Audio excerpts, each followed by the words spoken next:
এমন চালা ছাড়ছে গাড়ি কইতাছি আস্তে চালা ভাই না কইতাছে ভাই আস্তে চালা ধীরে চালা আমার কইতাছে গলা ঠান্ডা লাগে ভাই আস্তে চালা শুনে না বাতাসের মতন ছাড়ছে গাড়ি আর কইতাছে ধর্মনগর দেওসরা থেকে।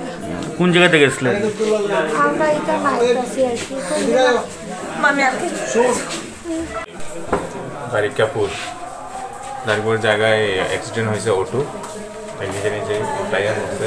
আমরা খবর পাওয়া মাত্রই আমরা থানা থেকে দেখে এসেছি এবং অটোটারও নিয়ে এসেছি থানাতে।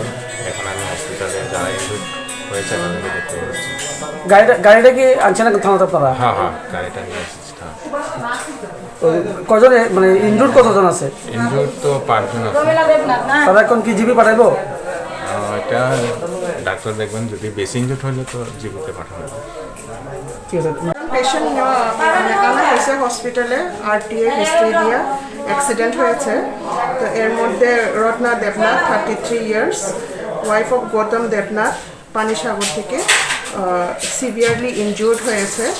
বাকিরা যে Dipu Debnath she is also severely injured, আর বাকিরা মাইনর ইনজুরিজ ছিল।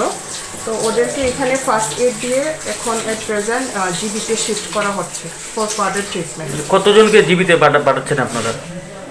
জিবিতে 5 পেশেন্টস।